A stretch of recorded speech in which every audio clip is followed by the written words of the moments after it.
terkasih dalam Tuhan kita Yesus Kristus, seperti di awal tadi, beberapa jam lagi kita akan meninggalkan tahun 2022. 4 jam lagi kita akan memasuki sebuah tahun yang baru, yaitu tahun 2023. Tanpa terasa semua itu kita sudah lampaui. Pengalaman suka duka, pahit manis sudah menghiasi tahun ini. Meskipun semua itu sudah kita alami, satu hal yang pasti adalah Tuhan sudah memberikan kesempatan hidup bagi kita. Itu adalah hal yang pasti. Oleh karena itu, pantaslah pada malam hari ini kita berkumpul untuk mensyukuri hal yang pasti itu, berkat dari Tuhan itu. Seraya kita menyongsong tahun yang baru, tahun yang akan kita hidupi dan kita jalani sebagai anugerah baru dari Tuhan juga. Saudara-saudariku yang terkasih dalam Tuhan kita Yesus Kristus, kehidupan kita dalam berbagai aspek tidak selalu sifatnya datar. Dinamikanya itu selalu berubah-ubah, seperti roda yang sedang berputar. Kadang kita di bawah, tetapi kadang kita di atas. Kadang kita tertawa, kadang juga kita menangis. Kadang rasanya itu seperti permen gula-gula manis, tetapi kadang rasanya juga itu pahit seperti daun pepaya. Nah, itulah hidup. Itu yang disebut sebagai hidup manusia. Jika yang dialami itu hanya manis, senang, suka, itu bukan hidup manusia. Itu hidup seorang malaikat. Kita bukan malaikat. Kita hanya seorang manusia biasa.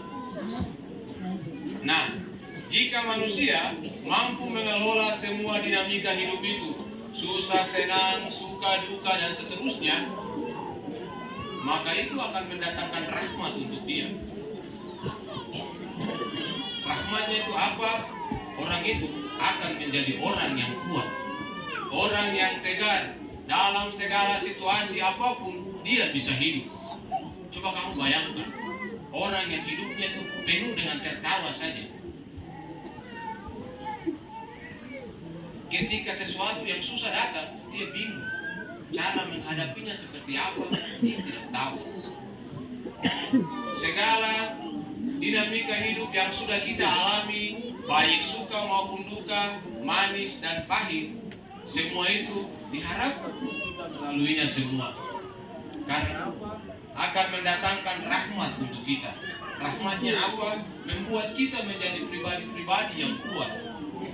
Tidak ada orang yang kuat tanpa melalui duka, melalui susah.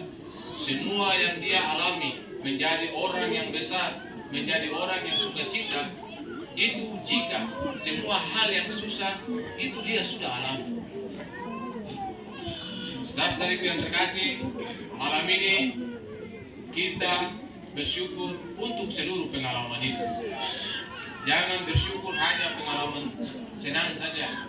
Bersyukur juga atas pengalaman yang susah, pengalaman derita, pengalaman menangis. Bersyukur juga atas hal itu. Malam ini kita bawakan seluruh pengalaman-pengalaman kita ini ke hadapan Tuhan.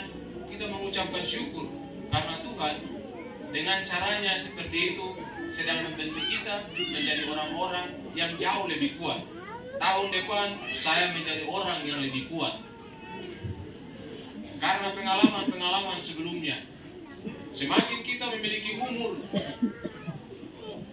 yang bertambah, semakin kita mengumpulkan berbagai macam kebijaksanaan. Oleh karena itu, orang yang tua selalu dianggap sebagai orang yang bijaksana. Karena tahun demi tahun, tahun demi tahun, tahun berganti tahun, dia sudah melalui banyak suka dan duka. dan dia tetap hidup sebagai seorang tua. Oleh karena itu, orang-orang tua selalu disebut sebagai orang-orang yang bijaksana.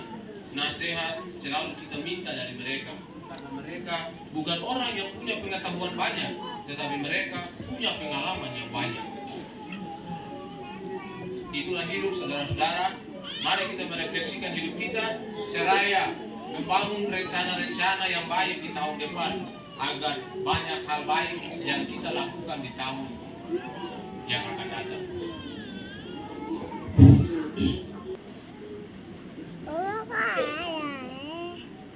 Saudara-saudariku yang terkasih kita Yesus Kristus, seluruh pengalaman hidup kita perlu untuk diolah dengan baik. Suka duka, suka senang, pahit manis perlu untuk diolah dengan baik agar mendatangkan rahmat yang baik bagi kita. Pertanyaannya bagi kita adalah begini: bagaimana mengelola seluruh pengalaman itu? Banyak orang yang karena kaget dengan susah, dia kemudian putus asa dan melakukan hal-hal yang memperburuk dirinya. Itu artinya orang tidak mampu mengelola seluruh perasaan, seluruh hal yang ia alami.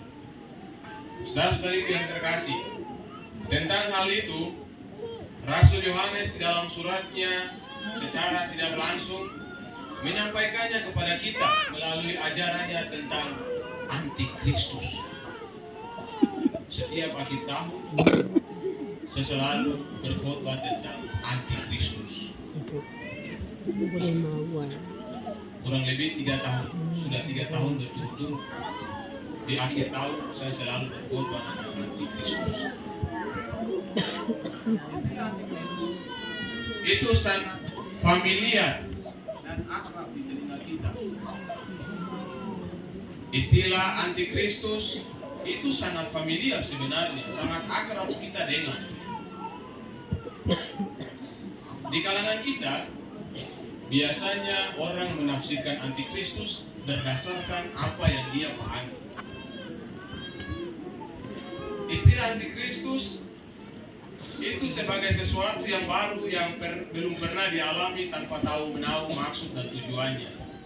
Orang biasa menyebutnya sebagai antikristus. Hal baru yang baru dilihat, yang baru diterima tanpa tahu maksud dan tujuannya, orang menyebutnya itu antikristus. Menang. Kau berapa? 8999, kau berapa tidak tahu. Orang selalu menyebut hal baru tanpa tahu maksud dan tujuannya, belum diselidiki dengan baik, sudah disebut antikristus.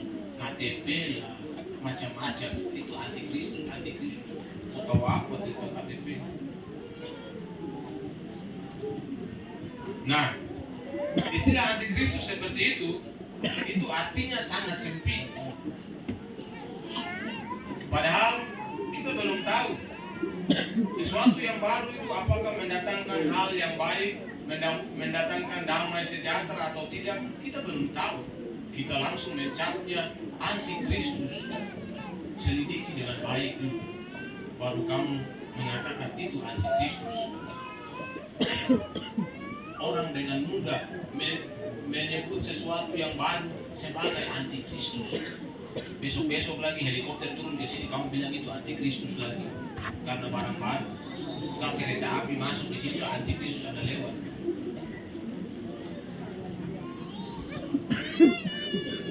Ada antikristus berarti ada Kristus. Ada positif berarti ada negatif. Ada karat, ada antikarat. Jadi ada antikristus berarti ada Kristus. Nah, ada antikristus berarti ada hal-hal yang bertentangan dengan Kristus. Definisinya itu begitu. Ada antikristus berarti ada hal-hal yang bertentangan dengan Kristus. Saudara-saudara terkasih, sampai kapanpun selalu akan akan ada hal-hal yang bertentangan dengan Kristus dan ajaran-ajarannya. Yohanes menyadari sejak dahulu, bukan sekarang kita dengar ini, bukan sekarang.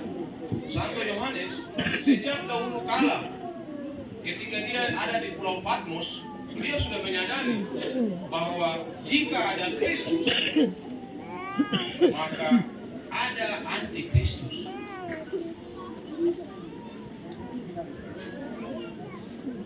Jadi, saudara-saudara terkasih, segala hal yang bertentangan dengan nilai-nilai yang diajarkan oleh sang guru kita, itulah antikristus. Semua hal yang bertentangan dengan apa yang diajarkan oleh Tuhan Yesus, itu adalah antikristus. Yang bertentangan dengan nilai keadilan, yang bertentangan dengan nilai cinta kasih, yang bertentangan dengan nilai persaudaraan, itu adalah antikristus. Antikristus bukan saja datang dari luar, antikristus juga datang dari dalam. Yesus dibunuh, Yesus ditangkap karena orang dalam, Yudas Iskariot. Inilah yang digambarkan oleh Yohanes tentang dinamika kehidupan ini. Akan selalu ada pertentangan-pertentangan yang dialami. Jika demikian, maka Yohanes mengajak kita untuk setia di dalam Kristus, agar kita tidak menjadi antikristus, melainkan orang-orang yang berada di pihak Kristus, bukan di pihak antikristus. Orang-orang yang hidupnya di luar dari nilai-nilai ajaran Yesus, sambil mempengaruhi orang lain, baik melalui kata-kata maupun tindakan untuk menjauhi Yesus, itu adalah antikristus. Kamu dengar baik. Jangan menyebut antikristus itu orang luar. Tidak, kita di dalam ini antikristus banyak. Di dalam kelompok kita sendiri ada banyak antikristus. Sekali lagi, Yesus ditangkap, disiksa dan dibunuh, itu bukan pengaruh dari orang luar, orang dalam. Yudas Iskariot ada di situ karena dialah yang menunjukkan jalan supaya Yesus itu ditangkap. Ada orang dalam. Jadi saudara-saudara, di sini Yohanes mengajarkan kita, antikristus itu tidak secara sempit berarti sesuatu yang berasal dari luar. Bukan. Antikristus juga sesuatu yang berasal dari dalam kita. Mungkin dari luar juga. Tetapi ingat, bukan saja dari luar, dari dalam juga ada antikristus. Oleh karena itu, saudara-saudara terkasih, di malam hari ini, di penghujung tahun ini, kita diajak oleh Yohanes. Kita diajak berada di pihak Kristus, bukan di pihak antikristus. Sederhana saja. Untuk mau mengerti antikristus itu sederhana. Yang bertentangan dengan Kristus, yang bertentangan dengan semua yang diajarkan oleh Kristus, itulah antikristus. Sederhana. Jangan menggunakan kitab suci untuk menyebut sesuatu yang lain seperti Kristus. Kitab suci tidak bermaksud seperti begitu. Antikristus juga berasal dari dalam kelompok kita. Antikristus. Saudara-saudara terkasih, mari kita merefleksikan diri kita.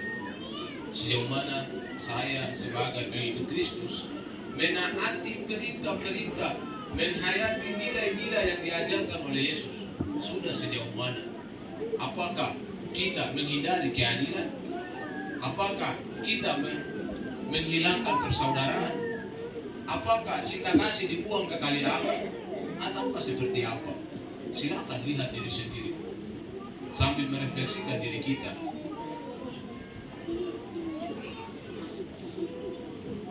Itulah pengertian makna yang tepat tentang antikristus.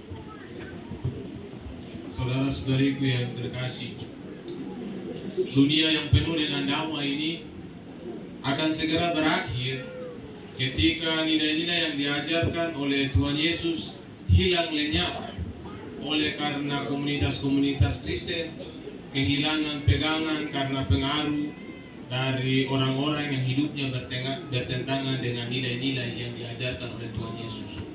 Damai akan hilang di saat itu. Orang akan hidup dalam peperangan, orang akan hidup dalam kelaparan karena tidak akan ada orang yang saling membantu. Dunia akan segera berakhir di saat itu. Di saat orang sudah kehilangan pegangan. Apa yang harus saya pegang? Pegangannya itu adalah apa yang diajarkan oleh Tuhan Yesus. Inilah alasan mengapa Yohanes mengirim, kemudian dia meninggalkan peringatannya. Peringatan tentang adanya antikristus. Yohanes memberikan peringatan. Yang tadi disampaikan adalah sebuah peringatan dari Yohanes kepada komunitas-komunitas Kristiani bahwa dalam kelompok Kristiani ada juga antikristus. Entah datang dari luar, entah ada dari dalam, ada kelompok atau ada orang-orang yang anti pada ajaran-ajaran yang diajarkan oleh Tuhan Yesus. Yang tadi itu peringatan dari Yohanes. Yohanes peringatkan kita akan hal itu. Di akhir tahun ini kita diingatkan akan hal itu, bahwa selalu saja ada antikristus. Untuk itulah mari kita membangun dasar yang kuat untuk mampu menghadapi orang-orang yang anti kepada Kristus. Untuk melawan orang yang anti kepada Kristus, kita harus memiliki dasar, fondasi yang kuat. Apa yang harus kita buat? Hanya satu. Hanya satu saja yang harus kita buat. Yang kita buat itu adalah selalu teguh dalam kepercayaan kepada Kristus. Hanya itu. Tetap percaya kepada Kristus. Tetap menjadikan ajaran Kristus sebagai pegangan hidup kita, pedoman hidup kita, penuntun hidup kita. Itu yang harus kita buat. Bukan hanya mengidolakan Yesus, melainkan hidup sesuai dengan apa yang Tuhan Yesus ajarkan. Berdasarkan nilai-nilai Kristiani, banyak berdoa. Saudara-saudara terkasih, banyak berdoa.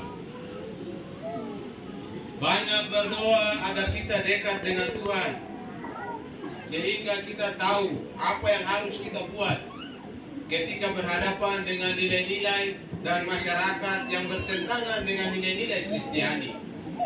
Banyak berdoa.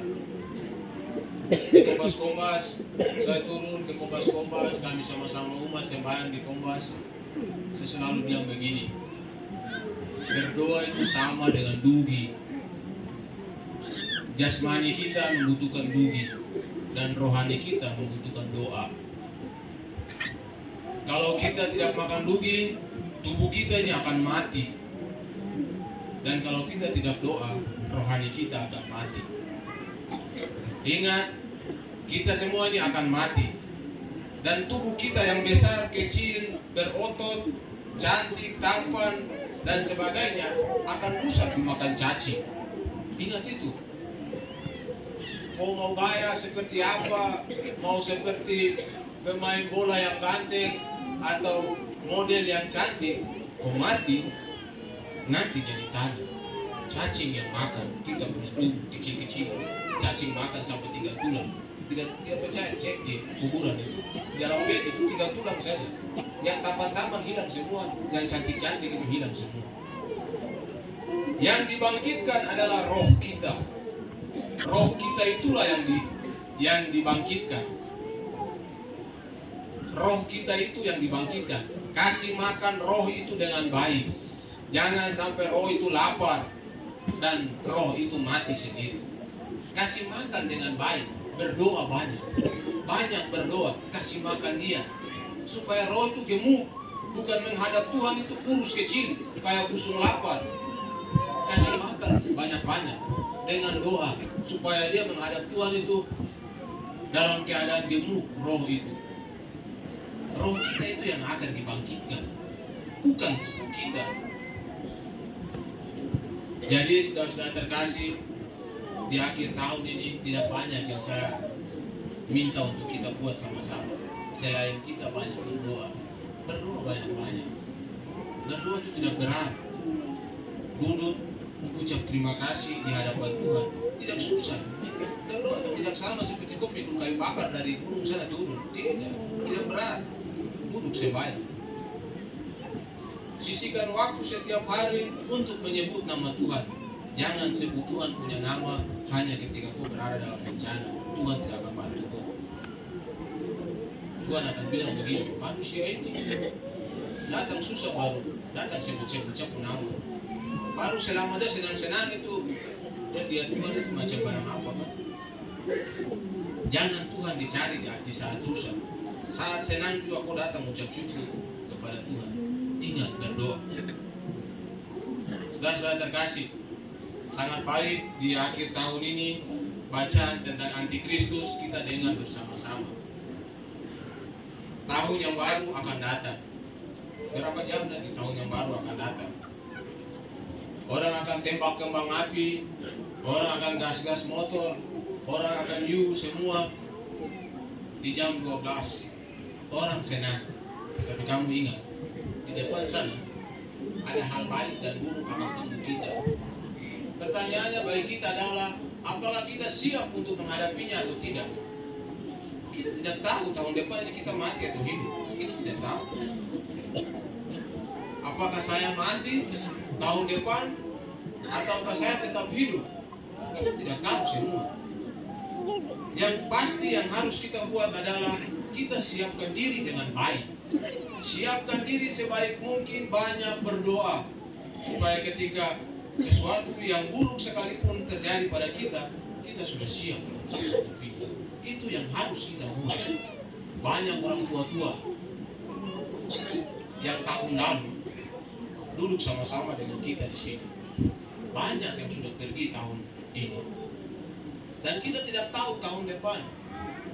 Banyak anak-anak muda yang masih muda tahun lalu duduk sama-sama dengan kita di sini. Tetapi sekarang mereka tidak ada lagi. Mereka sudah pergi lebih dulu. Jadi saudara-saudara terkasih, tahun depan ada suka dan dukanya. Semua sedang menunggu kita. Pertanyaannya bagi kita adalah, apakah kita siap atau tidak menyambut semua itu? Tinggalkan hal-hal buruk di tahun lalu. Bangun rencana untuk tahun depan. Usahakan supaya kita jauh lebih baik daripada tahun yang lalu. Kalau tahun depan masih sama seperti tahun kemarin, apa artinya hidup ini? Semuanya itu akan datang. Orang akan selalu mencibir kita. Manusia ini sudah tua, masih tetap sama seperti dulu. Orang akan mencibir kita. Tuhan memberikan waktu kepada kita supaya kita membentuk diri kita menjadi orang-orang yang lebih baik. Pastikan bahwa kita pulang kepada Tuhan, kita pergi dalam keadaan siap. Jangan menangis karena belum banyak hal yang dibuat di dunia ini. Pastikan akan hal itu. Saya bukan bikin takut kamu, tetapi ini adalah kenyataan hidup. Ini kenyataan hidup. Hidup ini adalah sebuah misteri. Kita tidak tahu apa yang terjadi. Bukan bikin takut-takut orang, bukan. Kamu takut. Hidup itu seperti begitu. Kita tidak tahu apa yang terjadi di depan. Saya tidak tahu saya ke Pasir Putih kembali itu ada keadaan aman-aman. Saya tidak tahu. Rupanya saya jatuh di tengah-tengah. Dulu ada di sini. Saya tidak tahu. Saya berusaha untuk bawa motor sebaik mungkin, tetapi akhirnya jatuh juga. Itu adalah hidup. Mari kita merefleksikan hidup kita di penghujung tahun ini. Mari kita siapkan diri kita untuk menyambut tahun depan. Pastikan bahwa di tahun depan kita adalah orang-orang yang berada di pihak Kristus, yang hidup sesuai dengan nilai-nilai yang diajarkan oleh Kristus dan bukan anti kepada Kristus. Ketika kita anti kepada Kristus, maka ingat, dunia akan lenyap dari kedamaian. Kita berdoa kepada Tuhan. Berdoa supaya Tuhan yang Maha Baik menjaga kita, melindungi dan membimbing kita, agar kita mampu untuk menjadi orang-orang yang baik, membentuk rencana-rencana yang baik, agar di tahun depan kita menjadi orang yang lebih baik. Semoga Tuhan memberkati kita semua. Semoga Tuhan memberkati keluarga kita. Semoga Tuhan memberkati usaha dan rencana-rencana baik kita di tahun yang akan datang. Amin.